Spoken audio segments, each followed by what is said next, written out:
Hola, ¿qué tal? Muy buenos días, bienvenidas, bienvenidos sean todas y todos ustedes a una edición más de la ya tradicional tertulia académica a cargo de la Escuela Judicial Electoral del Tribunal Electoral del Poder Judicial de la Federación. El día de hoy tenemos la presencia del maestro Jaques, Adrián Jaques Flores, quien nos platicará respecto a la función de las autoridades electorales en las elecciones estatales de este año 2023-2023. Hemos sido testigos de las elecciones que recientemente ocurrieron en el estado de Coahuila y del estado de México, así que es una tertulia de lo más importante y de lo más prudente, digamos, para que podamos conocer bien a bien cuáles son estas atribuciones, esta actividad que realizan las autoridades electorales locales. Para quienes no conocen al maestro Jaques, me voy a permitir leer algunas de sus líneas curriculares. Él es egresado de la Facultad de Derecho de la Universidad Autónoma de Chihuahua, cuenta con el diplomado en Derecho Corporativo por la Universidad Iberoamericana, obtuvo el grado de maestro en Procuración y Administración de Justicia por la Universidad Autónoma de Chihuahua. Cuenta también con el grado de máster en Argumentación Jurídica por la Universidad de Alicante, en España, así como maestría en Argumentación Jurídica por la Universidad de Palermo, en Italia. Es además candidato al grado de doctor en Derecho por la Universidad Autónoma de Chihuahua y el Instituto de Ciencias Jurídicas de la Universidad Nacional Autónoma de México. Ha ocupado diversos cargos en las instituciones electorales del Estado de Chihuahua, como son, por mencionar algunos, secretario de la Secretaría General, coordinador general y secretario general interino del Tribunal Estatal Electoral, así como secretario técnico y secretario ejecutivo del Instituto Estatal Electoral durante 9 años. Fue nombrado por el Senado de la República magistrado del Tribunal Estatal Electoral en el periodo 2015-2022. Actualmente es presidente de la Red Iberoamericana de Argumentación Jurídica, litigante con más de 20 años de experiencia, socio en el despacho J&J, Jaques Abogados, especializados en la rama civil y mercantil. Se ha desempeñado en la función académica como catedrático en diversas instituciones, por mencionar algunas, la Facultad de Derecho de la Universidad Autónoma de Chihuahua, por más de 15 años ya. Ha impartido asignaturas como Derecho Constitucional, Argumentación Jurídica, Amparo, Obligaciones Civiles, por mencionar algunas. Es conferencista en diversos foros nacionales e internacionales y conduce además el programa de radio y podcast Derecho en Contexto. Así que, como pueden ustedes darse cuenta, estamos en presencia de una importante mezcla académica y de experiencia en la función pública. Estamos seguros que esta plática será muy productiva para todas, para todos nosotros, y le vamos a ceder el uso de la voz a maestro Jaques. Bienvenido, por favor. Muchísimas gracias, Alejandro. Quisiera yo comenzar agradeciendo al maestro Reyes Rodríguez Mondragón, presidente de la Sala Superior del Tribunal Electoral del Poder Judicial de la Federación, por la conciencia y el compromiso en la difusión de la cultura electoral. También quisiera aprovechar para enviarle un cordial saludo al doctor Felipe de la Mata Pizaña, quien además de su labor como magistrado de la Sala Superior, pues es el coordinador, es el director de la orquesta de capacitación del propio tribunal. Y esto se ejecuta de manera brillante y efectiva gracias a la colaboración y atinada dirección del propio centro de la doctora Gabriela Rubalcaba. Asimismo, quiero enviarle un cordial saludo a todo el profesorado del EJE, de la Escuela Judicial Electoral, especial a todos los profesores investigadores que día a día, y la verdad ahora hay que decirlo de frontera a frontera, afrontan con toda responsabilidad esta necesidad que tenemos de difundir el trabajo de las instituciones electorales en pro de la ciudadanía.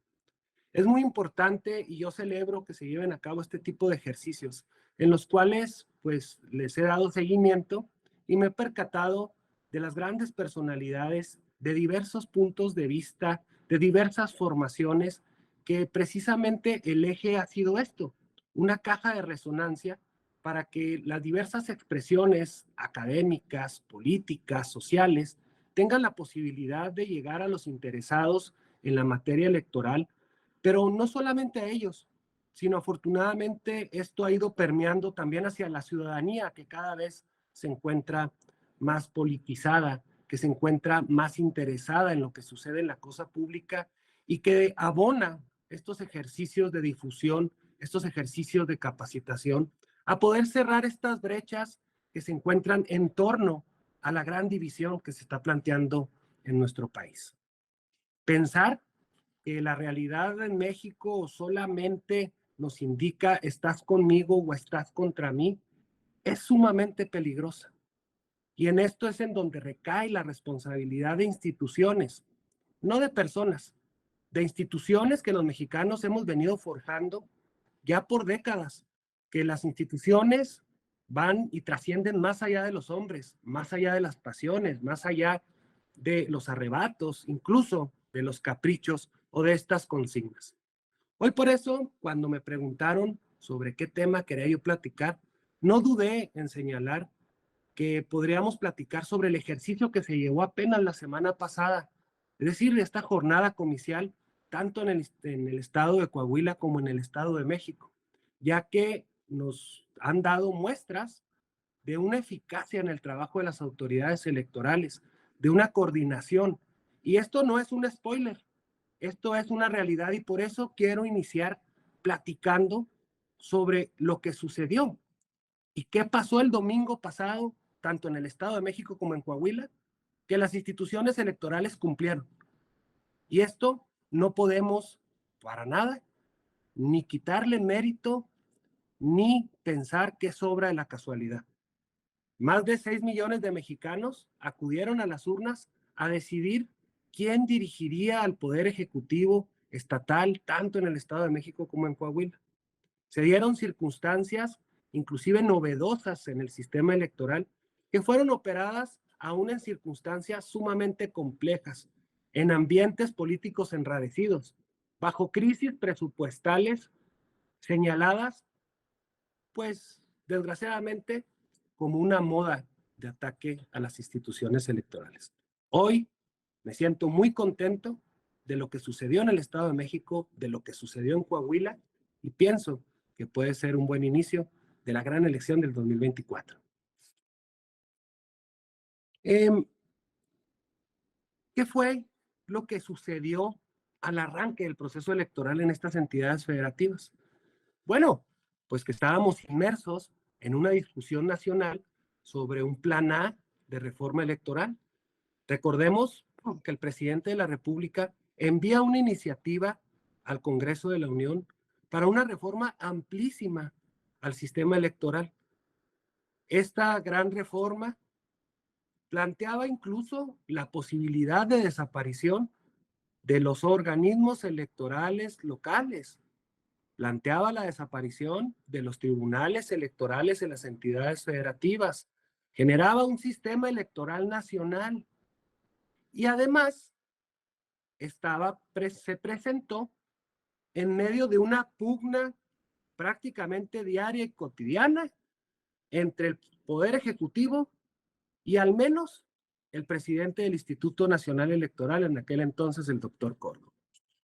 Así veíamos cómo desde las mañaneras existía un ataque sistemático a las instituciones electorales. Y en las domingueras del doctor Córdoba, pues también existía esta respuesta. Esto es realmente preocupante y pienso que debemos de aprender sobre este tipo de ejercicios. Aprender que las divisiones y los señalamientos personales en nada abonan al crecimiento de las instituciones.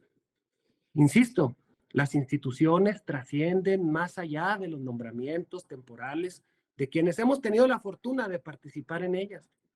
Y el compromiso debe de ser crecer y entregar a la ciudadanía, al Estado mexicano, una institución mejor que como la encontramos.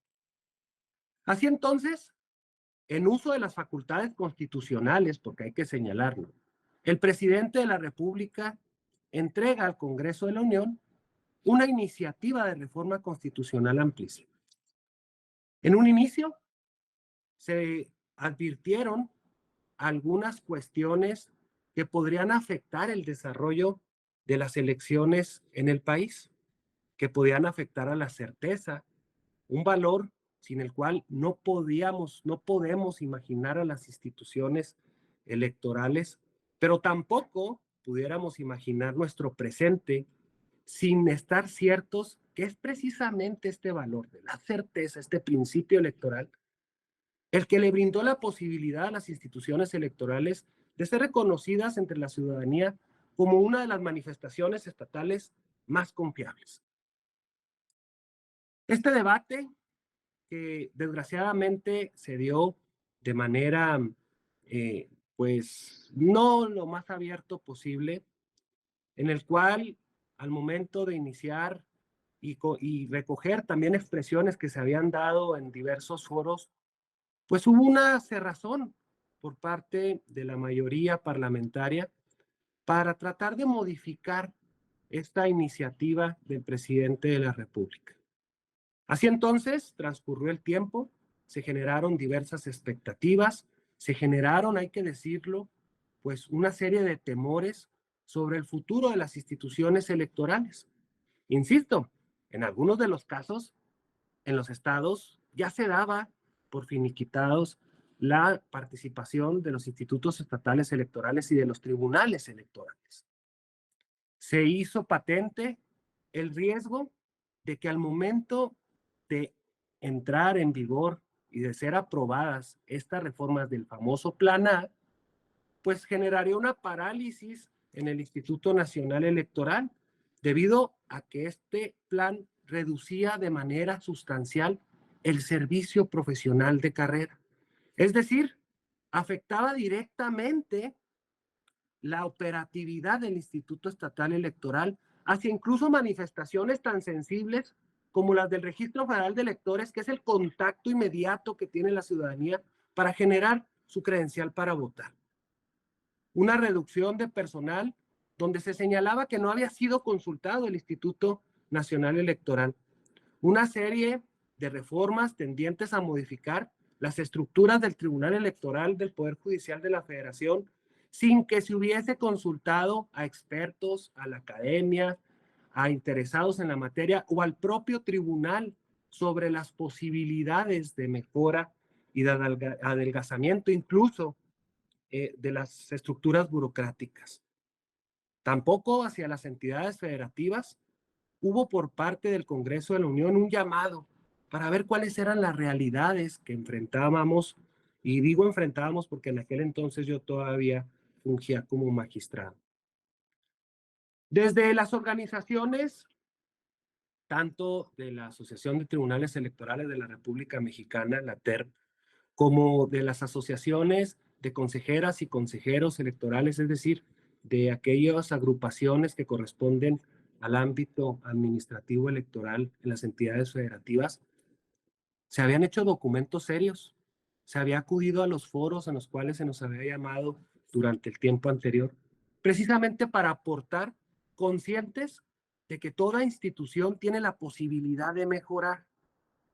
La situación fue una cerrazón en la cual el bloque opositor en la Cámara de Diputados expresó las preocupaciones sobre algunos tópicos, sobre algunos puntos que planteaba esta iniciativa.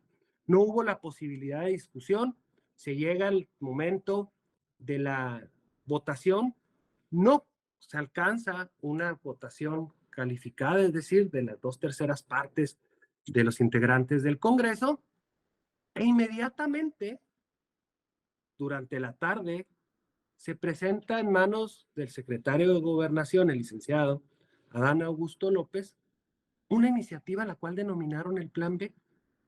Es decir, darle la vuelta a las posibilidades de fracaso de la iniciativa presidencial y entonces generar una serie de modificaciones que solamente tuvieran que ser aprobadas por la mayoría de las cámaras. Mayoría que el partido Morena y sus aliados posee. Y hay que señalarlo, posee por la decisión de los votantes, quienes les acompañaron en las boletas, construyéndole las posibilidades de estas mayorías. Es decir, no debemos de caer en el discurso de que el presidente de la República trató de abusar de sus facultades al momento de enviar una iniciativa con un punto de vista muy particular y poco compartido por parte de los expertos en materia electoral. Tampoco debemos de culpar a que el partido Morena ostente una mayoría legislativa. Al fin y al cabo, este es el reflejo de los votos otorgados por los mexicanos.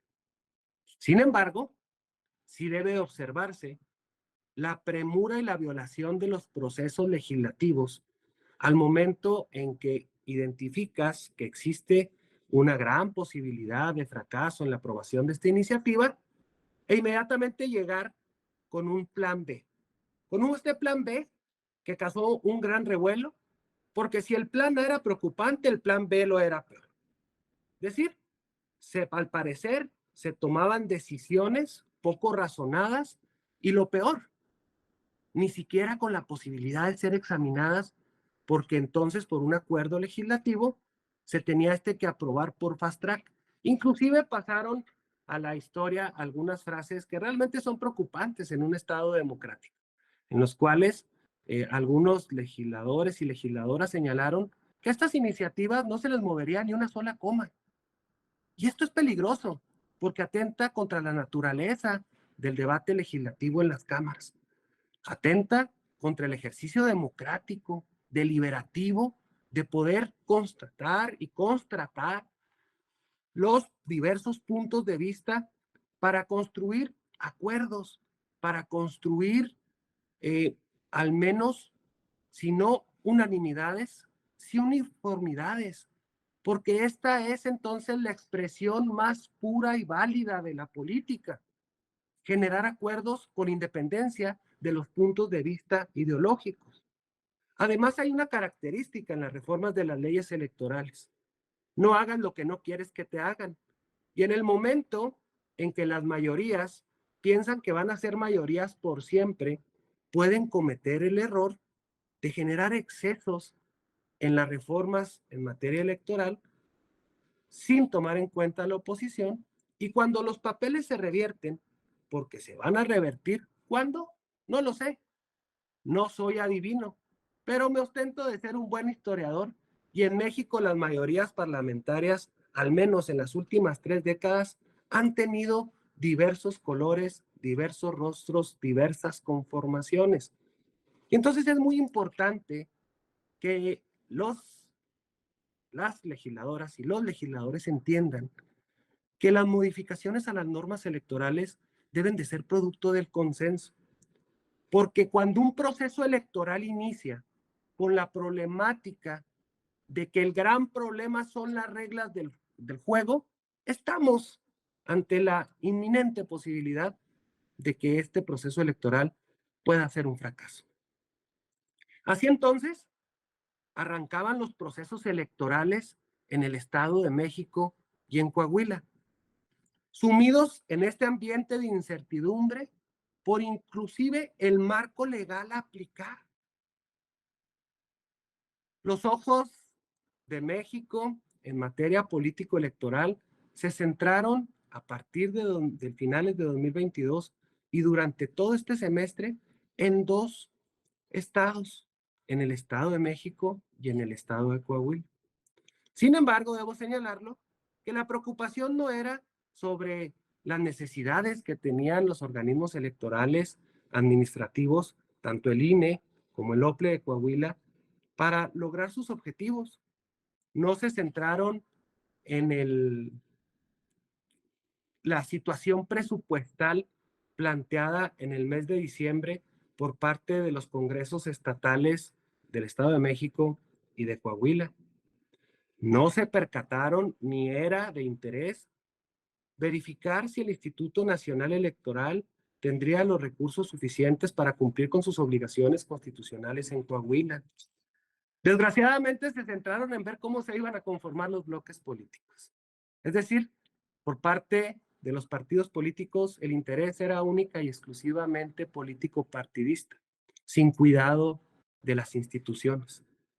Así entonces, bajo este clima de incertidumbre, de ataque cotidiano, de descalificación, las instituciones electorales en su conjunto, tanto nacionales como locales, y de manera coordinada, empezaron a hacer lo que les corresponde. Es decir, empezaron a generar condiciones para que se tuviera una jornada electoral y un proceso electoral sin incidentes. Así arranca entonces los procesos electorales en Coahuila y en el Estado de México. Se sientan a la mesa los partidos políticos en ambas entidades federativas, empiezan a generar los acuerdos, empiezan a generar las condiciones de coordinación entre el Instituto Nacional Electoral, el OPLE de Coahuila, empieza el del Estado de México, empieza a haber pues, realmente una andanada de denuncias que tienen que ser atendidos por los órganos jurisdiccionales locales y también con el trabajo que esto conlleva para el Tribunal Electoral del Poder Judicial de la Federación. El ambiente político partidista seguía enrarecido, seguían las incertidumbres. Aquí es donde interviene ya también otro poder del Estado, la Suprema Corte de Justicia de la Nación, quien afortunadamente dicta una resolución en la cual manifiesta que las reformas aprobadas de manera reciente por el Congreso de la Unión no iban a ser aplicadas en el proceso electoral de Coahuila y del Estado de México de 2022-2023. La razón, pues precisamente se vería vulnerada la certeza principalmente en lo que le corresponde a cada uno de los órganos asumir, es decir, había una modificación sustancial a sus facultades y era un proceso electoral que ya estaba en marcha. Sin embargo, aún y con esta salvaguarda, con esta protección constitucional otorgada por la Suprema Corte de Justicia de la Nación, el ambiente político electoral desgraciadamente no cambiaba. Y entonces el trabajo cada vez era más arduo. Como en todo proceso electoral, empezó a haber definiciones sobre las candidaturas que obedecieron precisamente a cada uno de los procesos internos de selección de candidatos de los partidos políticos. Así vimos cómo hubo una serie de desavenencias en el partido Morena sobre diversas candidaturas, como algunos que sentían que tenían las posibilidades por tener apoyos políticos, por haber pertenecido al gabinete, por haber aparecido de manera cotidiana en estas mañaneras, pues no fueron favorecidos con el proceso de selección interna de Morena. Y este recae sobre Armando Guadiana en el Estado de México y con la maestra Delfina Gómez en Coahuila y con la maestra Delfina Gómez en el Estado de México.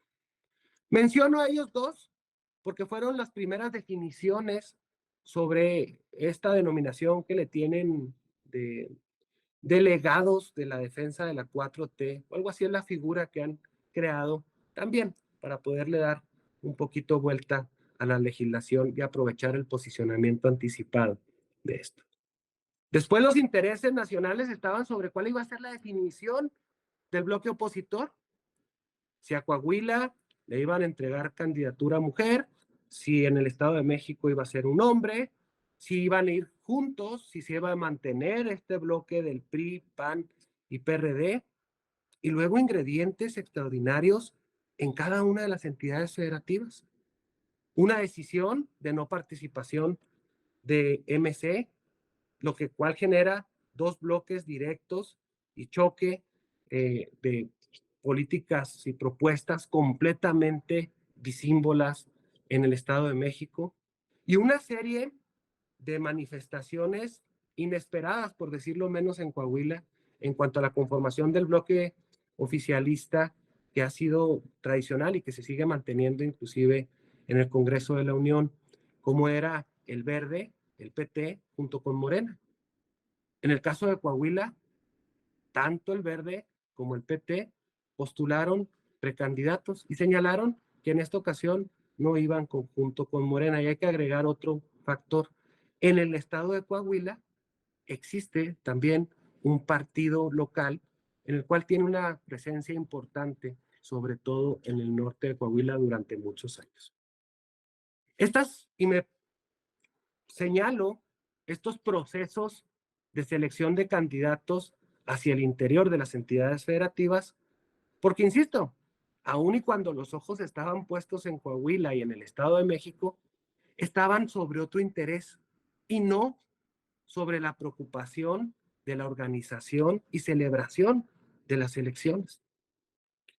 Pero esto no preocupó, sino ocupó a las autoridades electorales en su conjunto, a seguir brindando certeza y muestras de capacidad, de trabajo, de organización. Ya la ciudadanía durante el mes de noviembre, en prácticamente 50 ciudades del país, se habían manifestado a defender al Instituto Nacional Electoral. Y yo pienso que no era solamente la defensa de 3 letras, o no era la defensa de Lorenzo Córdoba o de Ciro Murayama, que era otro de los consejeros que tomó un gran protagonismo de manera personal. Era la preocupación de mujeres y hombres en México de que las instituciones electorales no podrían ser objeto de caprichos, de rencores, de que las reformas electorales tienen que buscar brindar a los ciudadanos la certeza de que las elecciones van a seguir siendo organizadas por ciudadanos, con los ciudadanos y para los ciudadanos. Es decir, la ciudadanía preocupada en su conjunto se manifestó. Y esto entonces genera una mayor presión a los órganos electorales con la finalidad de demostrar que no iban a defraudar a una ciudadanía que confiaba en ellos. Así entonces no encontramos, al menos en un análisis rápido, señalamientos ciertos y fundados sobre imparcialidades, sobre entregas, sobre compromisos con diversas expresiones partidistas o inclusive órganos gubernamentales de los organismos electorales en las entidades federativas. Y cada una de las etapas se fueron cumpliendo. Y se fueron cumpliendo, y no solamente eso, sino que además se vieron en la posibilidad de proponer cambios y ejercicios que no se han pues normalizado en nuestro país. ¿A qué me refiero con esto? Bueno, a que hubo la posibilidad de perfeccionar el voto en el extranjero, las entidades federativas que tuvieron elecciones en nuestro país, a que tuvieron que generar mejoras y propuestas en las logísticas y los materiales, a que tenían que prever cuál era el mapa de riesgos, porque ambas entidades federativas tienen también altos índices delincuenciales relacionados con la delincuencia organizada, flagelo que afecta a todo el país, pero que a quienes nos ha tocado organizar elecciones, sabemos que tenemos que recorrer cada uno de los puntos de nuestra geografía estatal. Incluso nosotros sí entramos a secciones electorales, municipios y regiones donde las autoridades de seguridad ni el ejército logran entrar. Y esta es una realidad. Y esta es una realidad que se aparta del discurso de los partidos políticos, que se aparta del discurso de los candidatos, pero que sí genera una presión para instalar estas casillas en las secciones electorales en los puntos más conflictivos. Y el estado de Coahuila, estado vecino de donde yo vivo, que es Chihuahua, con problemas similares a los que tiene mi entidad federativa, con una geografía y con un tamaño no tan grande como el estado de Chihuahua, que es el más grande de la República, pero sí con una gran extensión territorial en los cuales tiene sierra, tiene pradera, tiene frontera, tiene puntos rojos señalados en el mapa de seguridad, tiene presencia de crimen organizado perfectamente identificado. Coahuila además tiene otra característica.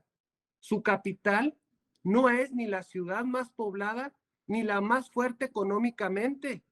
Lo es Torreón.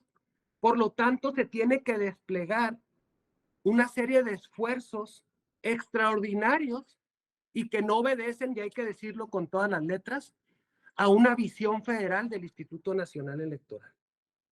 Desde la reforma de 2014, el Instituto Nacional Electoral ha también mermado la actuación de los institutos estatales electorales. Cada vez asume mayores competencias.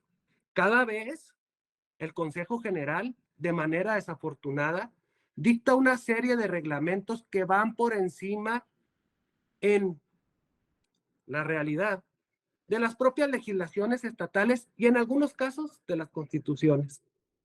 Esto es algo que también se debe observar, porque como señalaba yo al principio de esta plática, hay áreas de oportunidad y de mejoras. Hoy el Instituto Nacional, bajo una nueva conformación, que debo también de señalarlo, vino a disipar los miedos y los temores y la desinformación sobre los perfiles que se podían integrar. Fue un proceso que se da también a la par de un proceso electoral que se estaba llevando ya a cabo en Coahuila y en el Estado de México. Coincidentemente, se renuevan 4 consejerías del Consejo General del Instituto Nacional Electoral, lo cual otra vez se genera una serie de señalamientos, críticas, desgaste institucional a una institución que debería estar ocupada en 2 entidades federativas y ocupando el tiempo en propiciar una visión que no es lo mismo organizar una elección en Coahuila que en el Estado de México. Porque así como señalé las características geográficas del Estado de Coahuila, también podemos destacar algunos aspectos de la geografía y de la geopolítica del Estado de México, como es la realidad que viven las zonas conurbadas a la Ciudad de México, que es distinto a lo que se vive en la capital y que es distinto a la realidad de una serie de municipios que están alejados tanto del ruido de la capital, que es Toluca, como del desarrollo de los municipios conurbados a la Ciudad de México.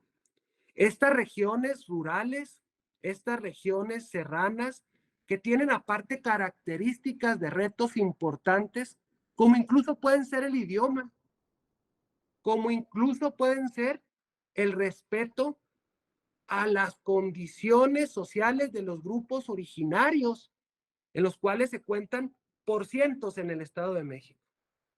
El reto de poder comunicar a aquellas mujeres y hombres que su principal idioma no es el español, en comunidades donde se habla náhuatl y donde las condiciones económicas, sociales y de politización distan mucho de municipios como puede ser Toluca, pero como lo es Huixquilucan, como lo es Naucalpan, como lo es Satélite, o condiciones de seguridad tan puntuales como las que se viven en Ecatepec.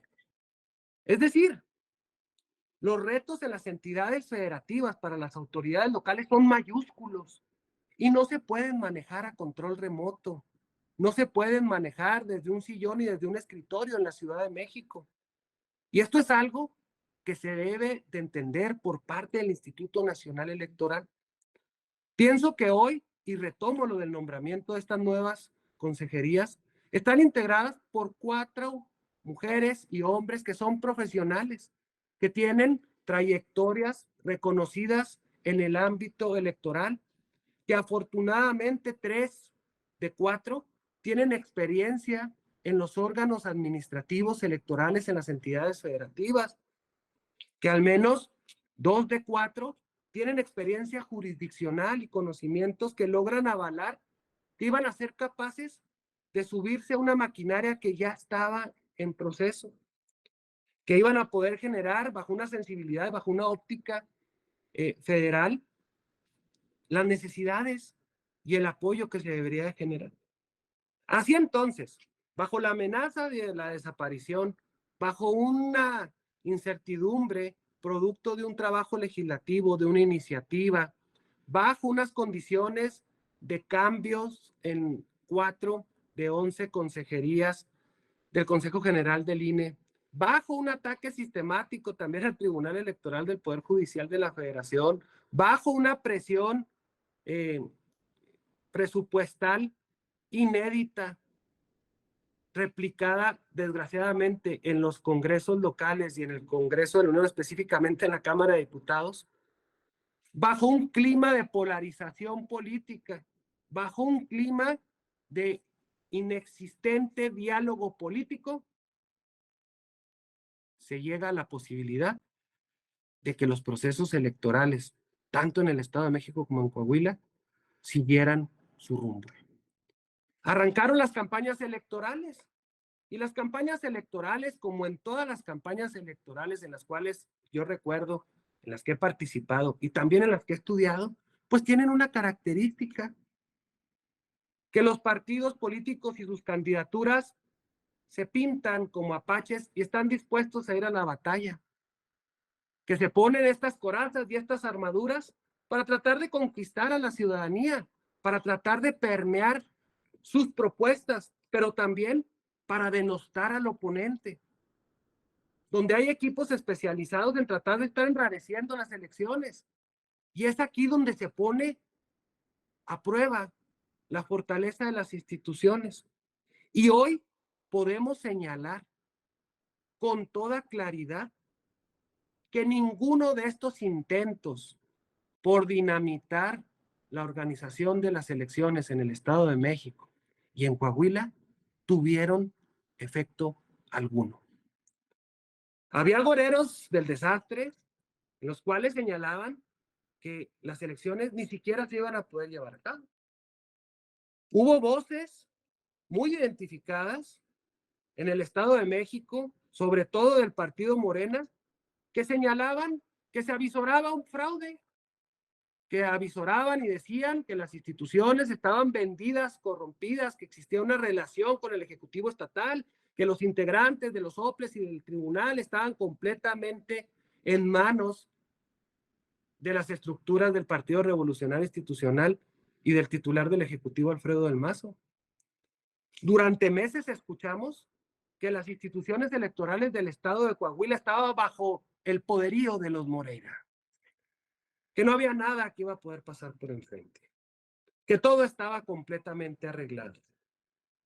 Y ahora sí, ¿qué pasó? Pasó que 6 millones de personas, poco más, mujeres y hombres, tuvieron la posibilidad de acudir a las urnas, en las cuales el 99.9% de las casillas se instalaron.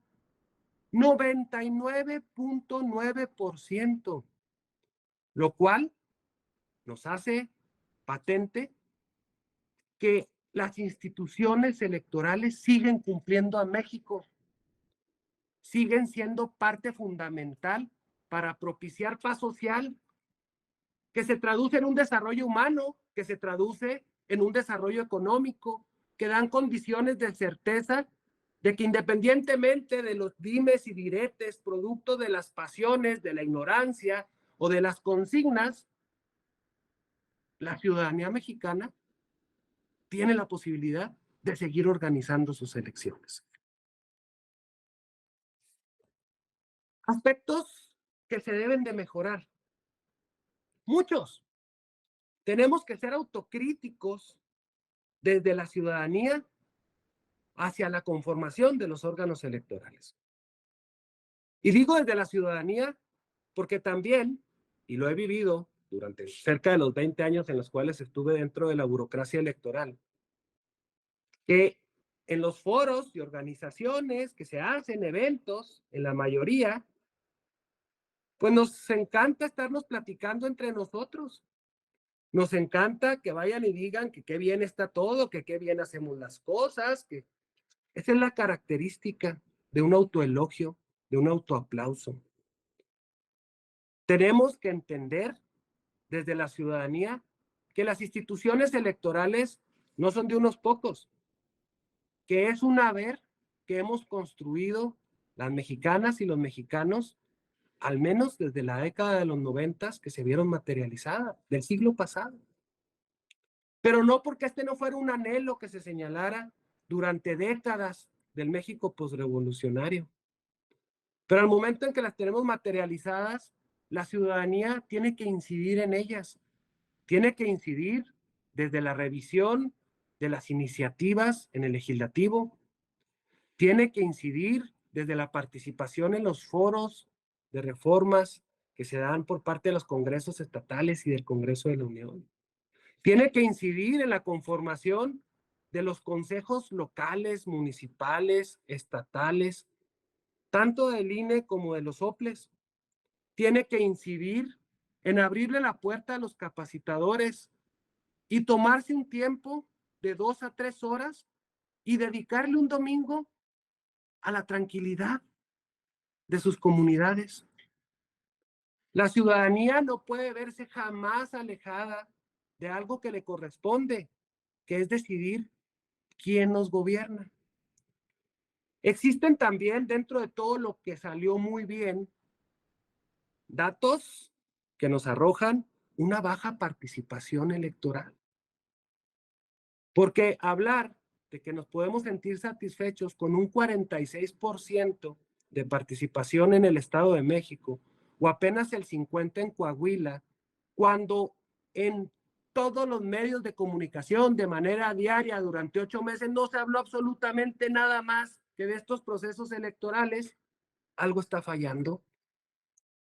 Algo está fallando en que no motivamos a la ciudadanía a que acuda a las urnas, a que quizás con estos conflictos y con estas propuestas tan agresivas, de tanta descalificación, tan invasivas, porque hay que señalarlos, son campañas cada vez más invasivas, más intrusivas, donde ya no solamente se utilizan lo que yo siempre le he dicho, el spotiza, porque desde antes que existía Chabelo, desde las 7 de la mañana, veíamos los anuncios de Muebles Troncoso y de los partidos políticos, donde nos íbamos y cada hora durante los procesos electorales estamos saturados en la televisión abierta, en el radio. Entonces también se ha dado una migración hacia estos medios tradicionales de comunicación, hacia las plataformas, hacia las diversas manifestaciones tecnológicas que tenemos para generar nuestro entretenimiento, a no salir de un aparato como nuestro smartphone, que tenemos concentrada gran parte de nuestro entretenimiento, productividad, y hasta ahí están llegando ya los partidos políticos, por medio de mensajitos tradicionales, es decir, de SMS, de WhatsApp, anuncios en redes sociales, en cualquiera de estos, pautados, etcétera, etcétera. Y entonces, al parecer, estas estrategias, tanto de posicionamiento como de descalificación de candidatos, definitivamente no está generando, al menos, un reflejo de mayor interés de la ciudadanía por participar en esos procesos electorales.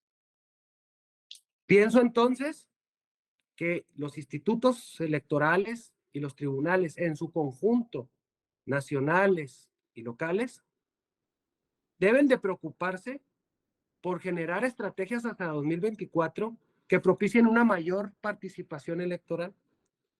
Deben de tomar decisiones fundamentales para dar un manotazo muy a tiempo para que no se desborden las acciones tendientes a ensuciar un proceso electoral. No podemos permitirnos que existan denuncias en los cajones de los institutos electorales, ni tampoco que proyectos que tienen que ser resueltos en días sean congelados por parte de las magistraturas en todos niveles y en todas las entidades federativas. Necesitamos tomar en cuenta los ciudadanos que debemos de exigir de las autoridades electorales celeridad y también la posibilidad de mejorar procesos que acerquen a los ciudadanos a la posibilidad de señalar que hay irregularidades y que las instituciones actúan.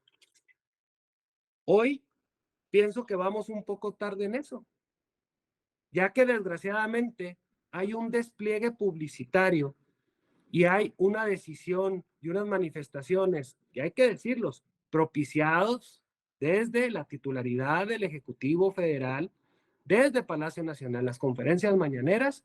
Fue el presidente de la República quien arrancó al mencionar a su aspirantes a sucederlo, arrancó esta carrera de lo que él denominó las corcholatas. Y las corcholatas se vieron por todo el país. Y las corcholatas salen y hacen giras, salen, todos presentaron libros. No sabíamos que tenían tantos libros guardados ahí en el cajón. Yo no he podido terminar mi tesis, pero ellos son muy rápidos para escribir. Y entonces inmediatamente propician condiciones de señalamiento de la ciudadanía. ¿Por qué se está adelantado? ¿Por qué hay espectaculares? ¿Por qué hay esto? Y las autoridades electorales, en eso hay que decirlo también con todas las letras, no han dado respuestas. Al menos no las respuestas contundentes para poder poner un orden en esto. Por eso señalo que vamos un poco tarde. Sin embargo, nos estamos enfrentando en 2024 al gran reto de las instituciones electorales. Porque ahora sí, y no como se mencionaban, de manera tramposa también para publicitar, estamos al frente de la responsabilidad de la organización de la elección más grande. No, no era el 2021, no era el 2028. Y se sabía perfectamente que por la empate de calendarios, el gran reto de las instituciones electorales iba a venir en 2024. Hoy entonces, ciudadanía, autoridades electorales, partidos políticos y diversas candidaturas tienen y tenemos la responsabilidad de cumplir con un proceso electoral que genere las condiciones suficientes para propiciar el desarrollo social, económico en nuestras comunidades. Donde tenemos la oportunidad todos, como sociedad, de poder conservar este clima, si bien enrarecido, pues que nos permite aspirar a un mejor futuro. Tenemos que preocuparnos por entender que un proceso de polarización y de alejamiento de la ciudadanía sobre un proceso de decisión en 2024 puede condenarnos, no solamente a nosotros en el presente, sino también puede condenar las posibilidades de desarrollo de ciudadanía que hoy apenas está cumpliendo 1 o 2 o 3 años, o aquellos que quizás todavía se encuentran incluso dentro de los vientres maternos. Así de dramático, así de sensible es lo que nos estamos enfrentando en el 2024, a poder definir si ciudadanía, instituciones electorales, partidos políticos y candidaturas tenemos el mismo objetivo, que aún en las diferencias que deben de tener los partidos políticos, porque debe haber un contraste de ideología, que es sano, se puede propiciar un debate que no enrarezca, un debate que no propicie más violencia. Tenemos un reto muy importante como Estado mexicano de combate a la delincuencia. Tenemos más muertos por año que nunca en nuestro país. Quienes vivimos en entidades federativas que se encuentran asoladas por la delincuencia, hemos normalizado la posibilidad de leer en los diversos medios de comunicación que hay un ejecutado, que hay otro, y desgraciadamente se ve como, ejecutaron a 3, ejecutaron a 4, y no solamente una cuestión de Chihuahua, desgraciadamente. Es lo mismo que se ha normalizado en todas las entidades federativas que tenemos franca fronteriza. Estamos viendo los últimos sucesos en Tamaulipas de fusiones extrajudiciales por parte del ejército mexicano. Lo mismo lo vemos en Chiapas, que lo vemos en Guerrero, que lo vemos en Oaxaca, que lo vemos en Sinaloa, que lo vemos en Jalisco, que lo vemos en el paradisíaco Quintana Roo. No podemos normalizarlo, pero tampoco podemos atizar ni permitir que integrantes de estos grupos delincuenciales sean quienes definan el destino de las candidaturas. Y esto es una responsabilidad muy grande de los partidos políticos. Ya basta de que estén simulando, ya basta de que sean instrumento para la promoción de candidaturas que tengan intereses con el crimen organizado. Ya basta de que el Instituto Nacional Electoral se voltee hacia un lado y alegue que no tiene los recursos suficientes para la fiscalización de las campañas y siga entrando dinero. Se basta de pretextos. Pienso que nuestra legislación tiene los instrumentos suficientes necesarios para poder atacar de frente y desde la trinchera que corresponde, porque ni el INE, ni los OPLES, ni los tribunales electorales locales, ni el Tribunal Electoral del Poder Judicial de la Federación son las instituciones idóneas para el combate a la delincuencia. Lo entiendo, pero tenemos que generar las coordinaciones suficientes con las fuerzas de seguridad y tenemos que generar los mecanismos suficientes para que en ejercicio de nuestras facultades eliminemos este flagelo de la delincuencia, de los grupos de la delincuencia organizada en los procesos electorales, en las candidaturas. Tenemos que asumir un compromiso frontal como ciudadanía.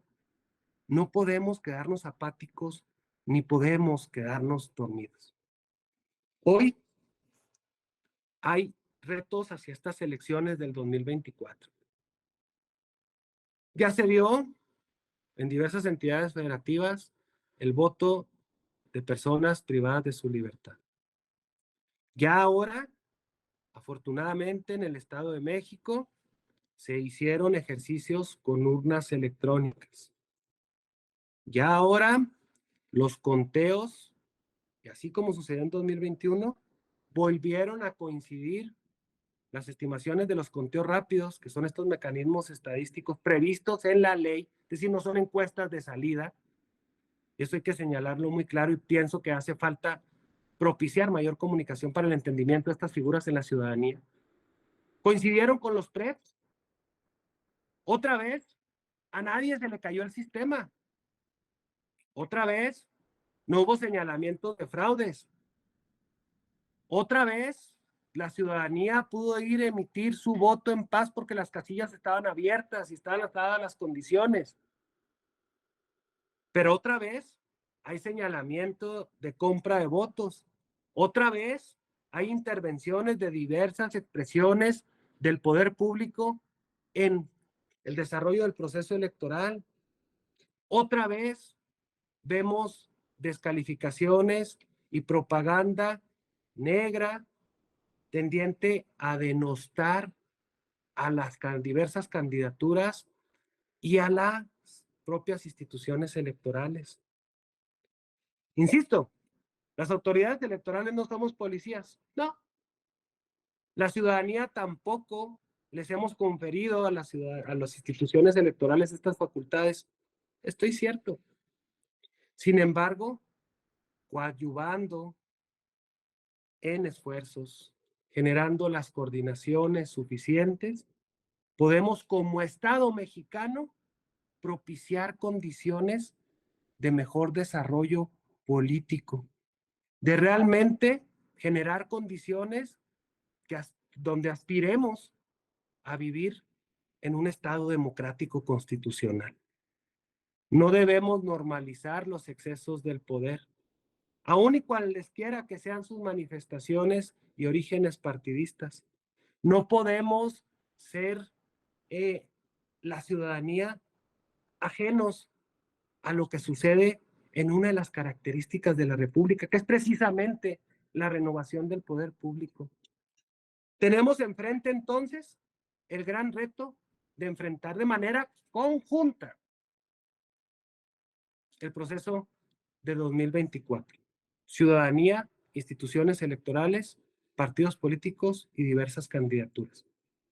Ojalá que este tipo de ejercicios en los cuales se nos permite tener resonancia a nivel nacional, gracias, insisto, al gran trabajo de la Escuela Judicial del Tribunal Electoral del Poder Judicial de la Federación, seamos capaces de llegar a cada uno de estos rincones, seamos capaces de llegar al mayor número de mexicanas y mexicanos, pero sobre todo tengamos la posibilidad de hablar de temas tampoco no tan específicos cuando nos refiramos hacia la ciudadanía, que tengamos la posibilidad de encontrar eco diversas voces con las diversas posturas ideológicas, partidistas, diversos puntos de vista, que permitamos voces ciudadanas que abonen al perfeccionamiento del trabajo de las instituciones electorales.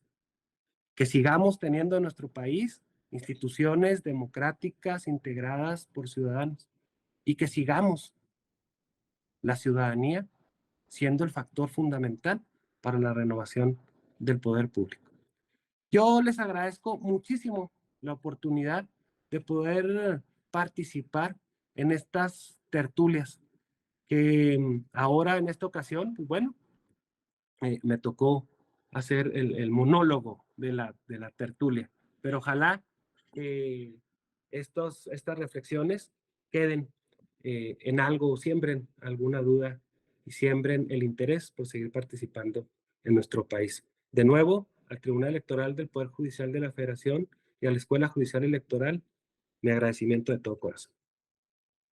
Muchísimas gracias, maestro Jaques.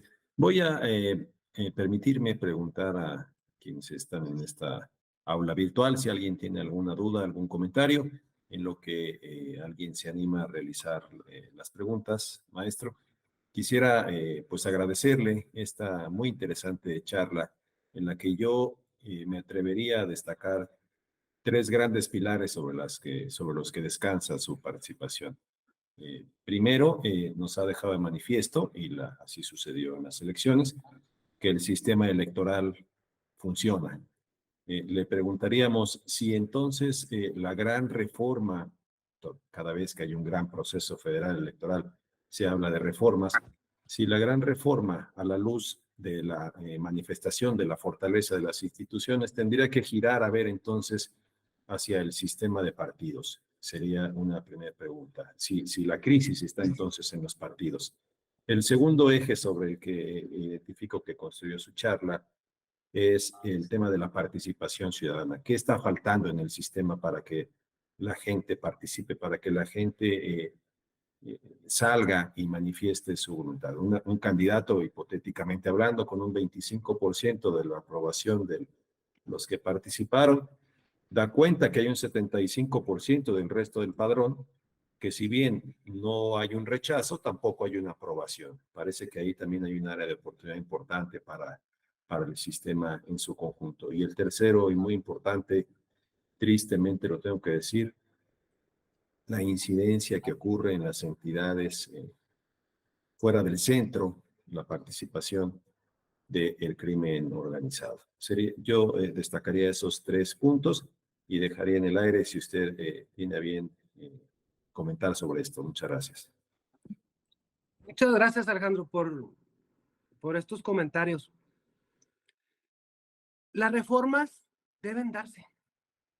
Las reformas tienen que propiciar el mejoramiento de las instituciones. Tienen que ser capaces de identificar las trampas, si me permiten la expresión, realizadas por los partidos políticos durante los procesos para tratar de modificarlas. Las reformas deben de darse porque también tienen que incorporar las diversas interpretaciones en criterios o inclusive en jurisprudencias de los propios tribunales electorales y las diversas autoridades jurisdiccionales en la materia.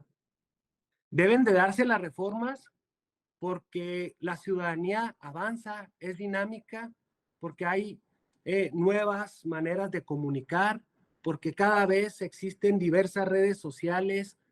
Por eso debe de tratar la legislación electoral de estar prácticamente a la par de los fenómenos sociales. Históricamente, las reformas electorales en México han sido impulsadas desde la oposición.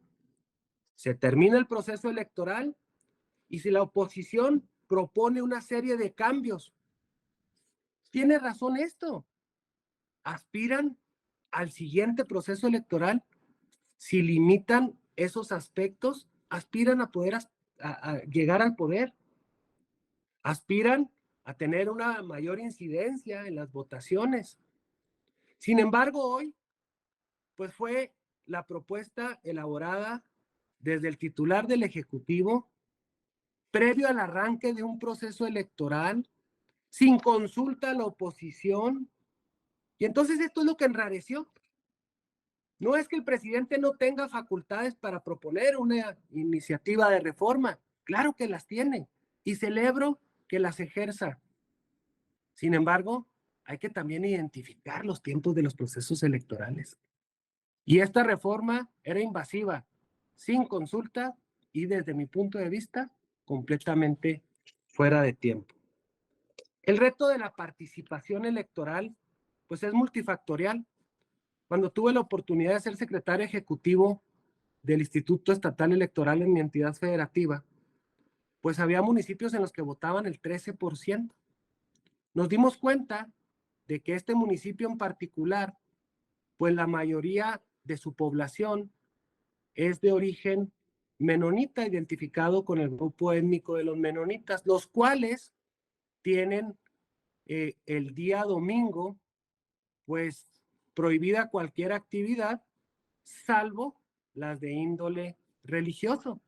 Y por lo tanto, la participación en la votación los días domingos impedían que esta población productiva, mexicanas y mexicanos, de un grupo étnico distinto, sí, pero mexicanas y mexicanos que producen, que trabajan, que abonan a las economías en un número muy importante de mi entidad federativa, se vieran privados por una motivación religiosa de no participación.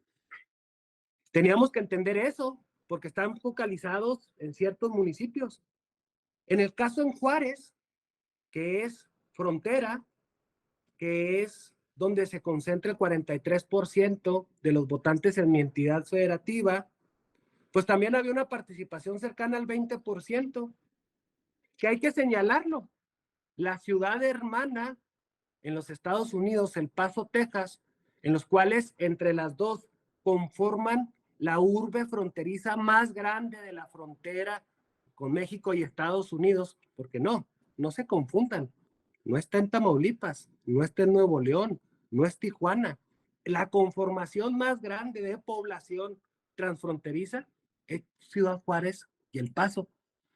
Y en El Paso votan para su elección de mayor, es decir, de alcalde, pues cerca del 13%.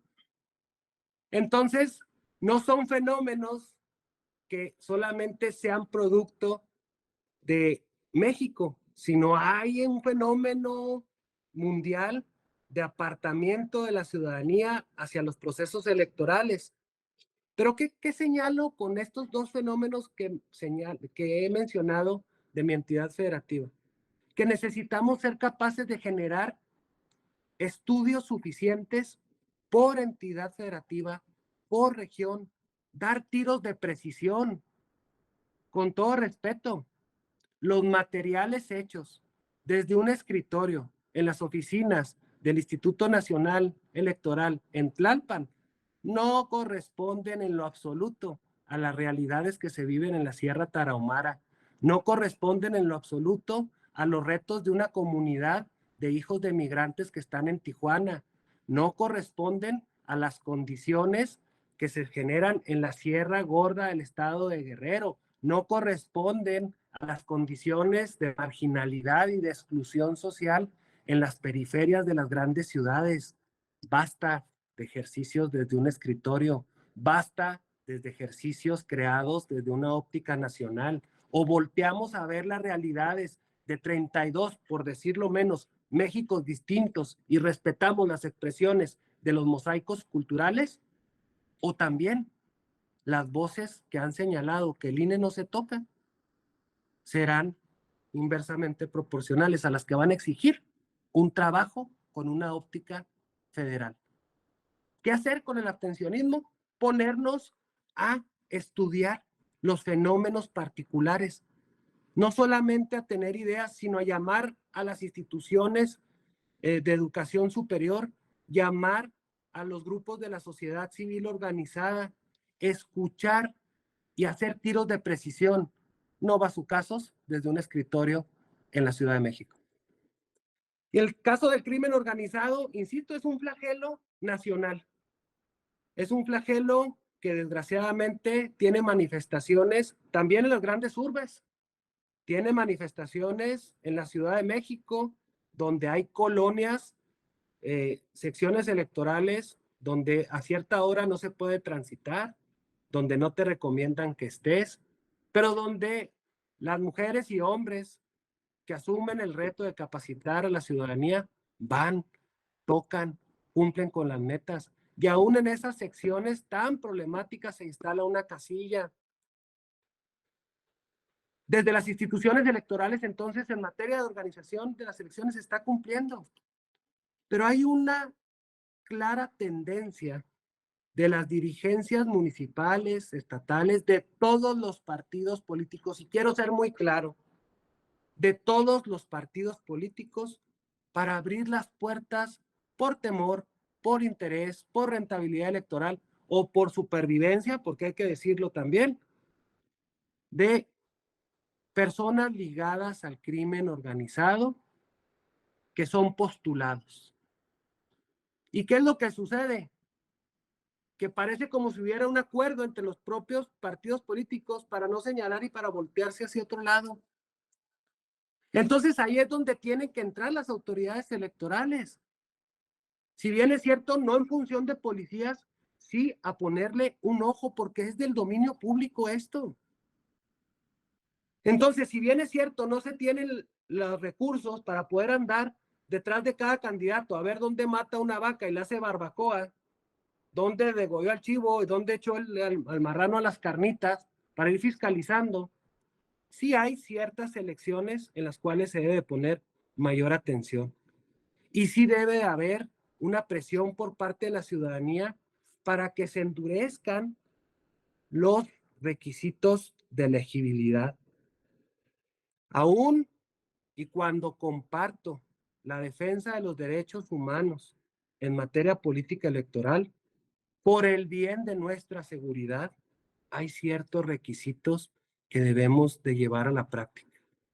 No sé cuáles, no tengo la fórmula secreta, pero existen desde antidoping, exámenes de confiabilidad, en los cuales debe ser una exigencia de la ciudadanía hacia los partidos políticos y también alguna responsabilidad tienen que tener las autoridades electorales para poder permitir que se den estos ejercicios.